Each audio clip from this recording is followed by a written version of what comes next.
વિદ્યાર્થી મિત્રો, આજે આપણે ભણીશું પોઝિશન. બરાબર? કેવી બીમારી વાળો પેશન્ટ હોય ત્યારે એને કેવા પ્રકારની પોઝિશન આપવી. પહેલી પોઝિશન આપણે જોઈએ તો સુપાઇન પોઝિશન. બરાબર? સુપાઇન પોઝિશન, આ પોઝિશન વીપીયુ વાળા દર્દીમાં, બરાબર, વી એટલે કે વર્બલ, પી એટલે કે પેઇનફુલ અને યુ એટલે કે અનરિસ્પોન્સિવ એટલે કે બેભાન પેશન્ટ. બરાબર? આવા પેશન્ટ હોય તો એ પેશન્ટને સુપાઇન પોઝિશન અપાય.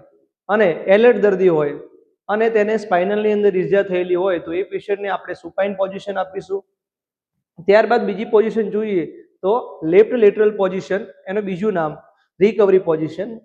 આ પોઝિશન મેડિકલ વાળા દર્દીની અંદર, જે ઇમરજન્સી મેડિકલની અંદર આવતી હોય, આ પોઝિશન મેડિકલ વાળા દર્દીને અપાય. અને જ્યારે ખાસ કરીને વ્યક્તિને મોઢામાંથી ફીણ આવતી હોય એ પેશન્ટને આપણે રિકવરી પોઝિશન આપી શકીએ. રિકવરી પોઝિશનનું બીજું નામ કે લેફ્ટ લેટરલ પોઝિશન. એના પછી ત્રીજી પોઝિશન ફાઉલર પોઝિશન અને સેમી ફાઉલર પોઝિશન. આ પોઝિશન શ્વાસવાળી તકલીફ, બરાબર, કોઈ વ્યક્તિને શ્વાસની તકલીફ હોય એવા પેશન્ટને એના કહેવાથી અને એની અનુકૂળતા મુજબ ફાઉલર અને સેમી ફાઉલર પોઝિશન અપાય. ત્યારબાદ ની ચેસ્ટ પોઝિશન.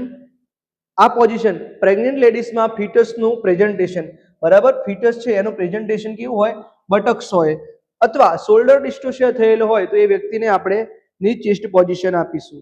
લિથોટોમી પોઝિશન. આ પોઝિશન પ્રેગ્નન્ટ લેડીઝમાં ફિટસનું હેડના ભાગનું પ્રેઝન્ટેશન સમય અપાય. બરાબર? આ પોઝિશન ક્યારે અપાય તો કે જ્યારે પ્રેગ્નન્ટ લેડીઝની અંદર ફિટસ, બરાબર, ગર્ભમાં રહેલું બાળક, ફિટસના હેડનો ભાગ જ્યારે પ્રેઝન્ટેશન સમયે કઈ પોઝિશન અપાય તો કે લિથોટોમી પોઝિશન અપાય. બરાબર? એના પછી શોક પોઝિશન. આ પોઝિશન જ્યારે દર્દીને વધુ પ્રમાણમાં શું થતું હોય તો કે બ્લીડિંગ થતું હોય ત્યારે એને દર્દીને શોક પોઝિશન અપાય.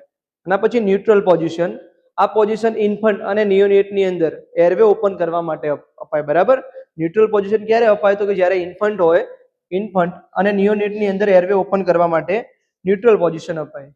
તો વિદ્યાર્થી મિત્રો, આપણે આજે જોયું તો કે પોઝિશન, બરાબર, કેવા પ્રકારનો પેશન્ટ હોય ત્યારે એને કેવી પોઝિશન આપવી. આવા નવા વિડીયો જોવા માટે અમારી ચેનલને તમે સબસ્ક્રાઇબ કરજો, લાઈક કરજો અને જેટલી બને એટલી શેર કરજો, જેથી કરીને વિદ્યાર્થીઓને મદદ થઈ શકે.